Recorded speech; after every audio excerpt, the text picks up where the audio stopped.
A YouTuber sent me an email and was wondering about capacitors and their ability to block DC, but more puzzling to him was the ability of capacitors to pass AC, and he was wondering, how can this be?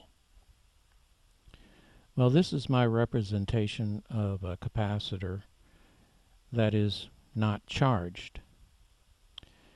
And if we were to add a battery to it, immediately electrons would start the flow, and notice at each side of the capacitor which way they're flowing. And this will continue until the capacitor is charged up to, in this case, the level of the battery, and then the current will stop. Let's take a look at this a couple of times.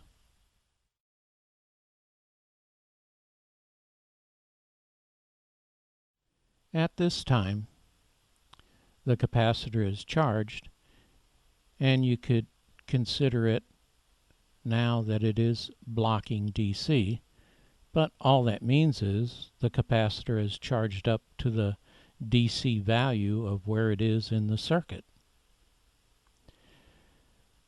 Now, if I would have reversed the battery, of course we would end up with this, a fully charged capacitor with the opposite polarity.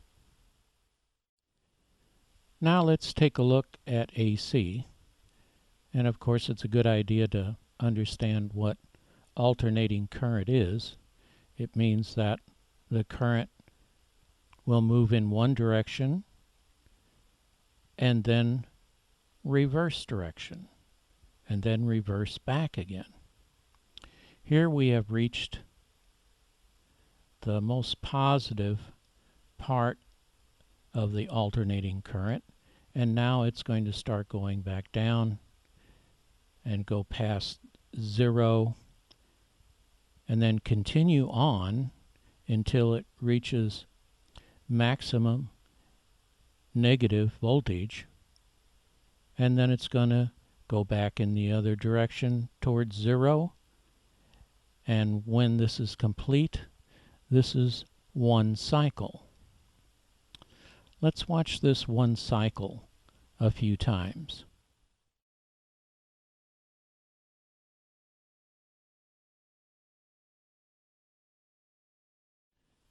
Now, of course, this is only one cycle. It actually continues going up and down.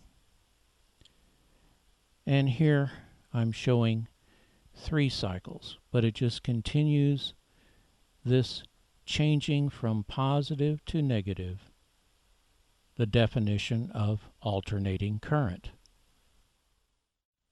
Now here is a capacitor hooked up to an AC source,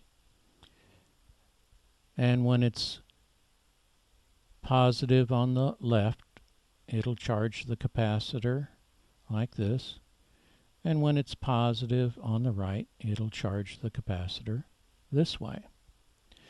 But notice, as this alternating current goes back and forth, the electrons, shown by the arrows, keeps flipping back and forth.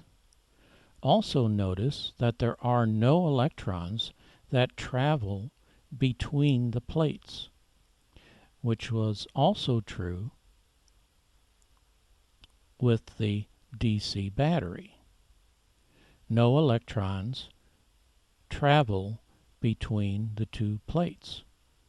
It is the charging and discharging of the plates that is causing the current flow, and because this is alternating current, it is a continuous process. Now, all that we can really see in the circuit is a capacitor on an AC source. And when we're looking at it like this, it does appear like the AC current is flowing through the capacitor. That is the effect. But however, what is really happening is this. The capacitor's plates are being charged and discharged alternately by the alternating current. I hope this demonstration clears up some questions about capacitors being able to block DC and capacitors being able to pass AC current. Thanks for watching.